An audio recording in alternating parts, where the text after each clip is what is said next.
Happy holidays, guys. I'm just drinking some classic schmegnog.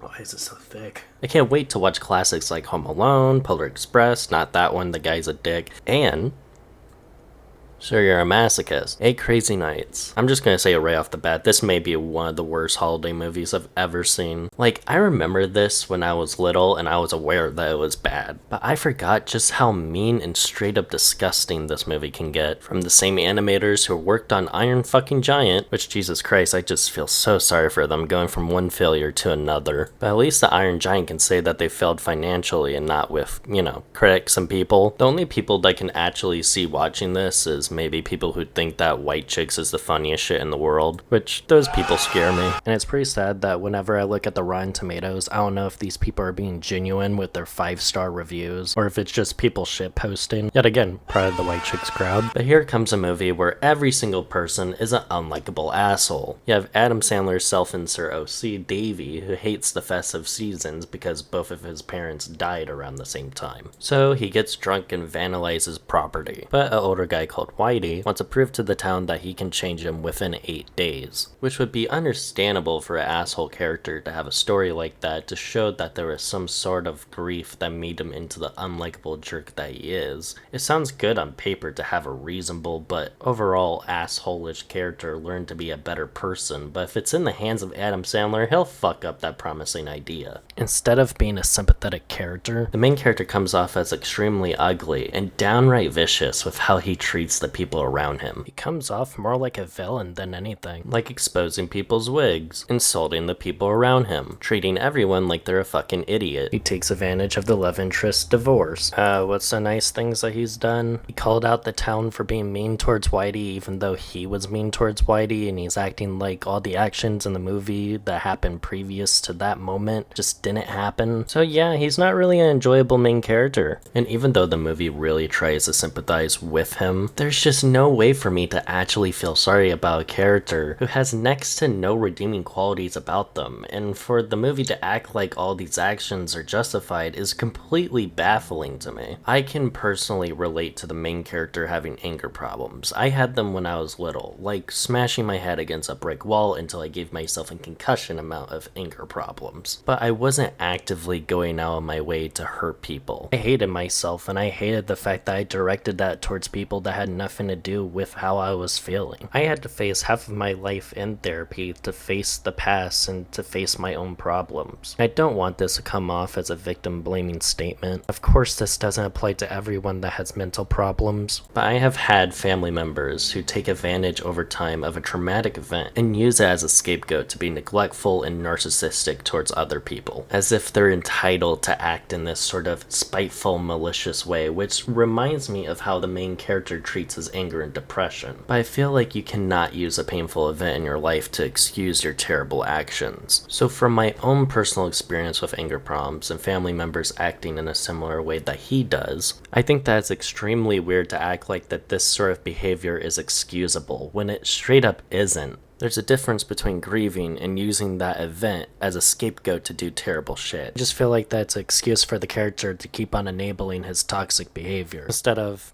actually wanting to change for the better. I know that I sound bitter while saying all of this, and there's a reason. There's genuinely a story here that could work, if it was in the hands of Adam Sandler, and if it was in the hand of somebody that knows mental health, and doesn't present it in this overly stereotypical every person with anger problems is crazy sort of way.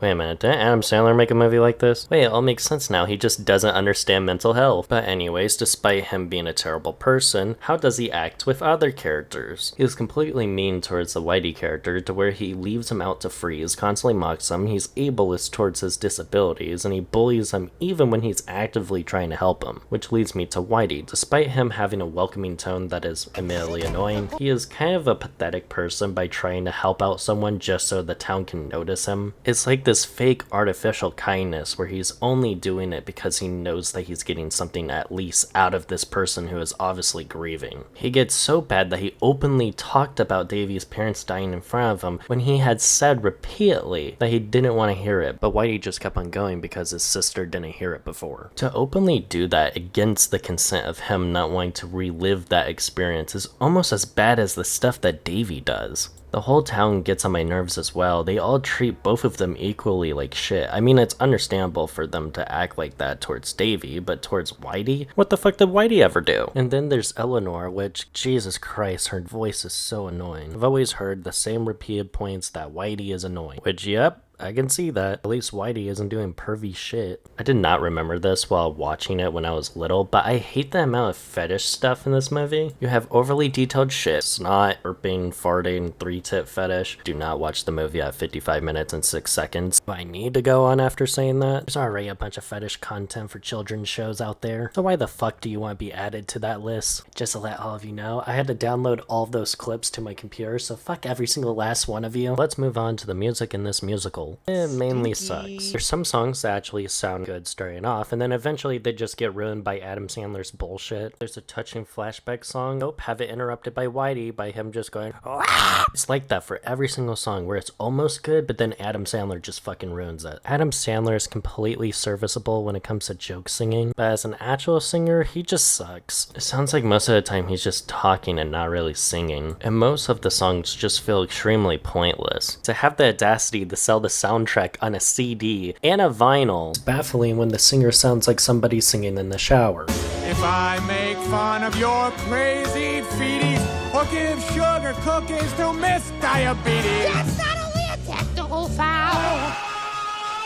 I mean, if Wish can get a vinyl, I guess fucking 8 Crazy Nights can too. I know that a lot of people know this about the movie, but I hate the amount of product placements. Like, I get it, Adam Sandler, you're sponsoring all these places that you obviously paid for. Oh wait, did I say pay? I meant to say that he inserted these ads into the movie without the permission of the stores that he's advertising. Then what's the fucking point of them being there? To get advertisers for your future movies? Oh wait. everyone wants my Dunkachino. And the fact that the advertisements come to life while the main character is at his low point instead of a person that genuinely connected to him, it sort of makes it feel like the movie really doesn't care about mental health problems, or doesn't want to fully commit to a mature movie, just like Adam Sandler. The movie could have worked if it was just more sincere with its tone, instead of the movie feeling like an hour and a half of somebody's humiliation fetish. This movie is so confusing with its tone that I don't know if it's trying to be for kids because of the forced kids jokes like 55 minutes and 6 seconds.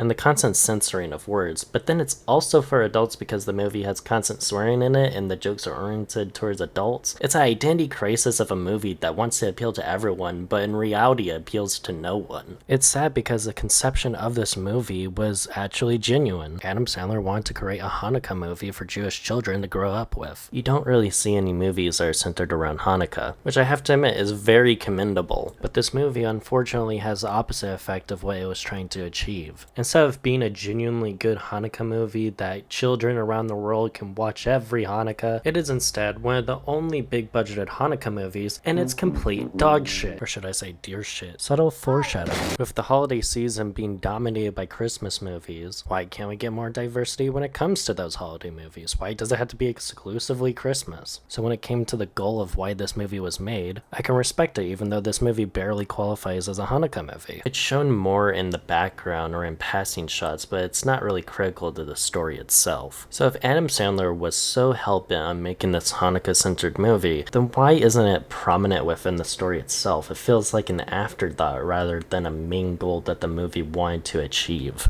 You'll definitely not see this movie at Hobby Lobby. Sorry, I got a cough.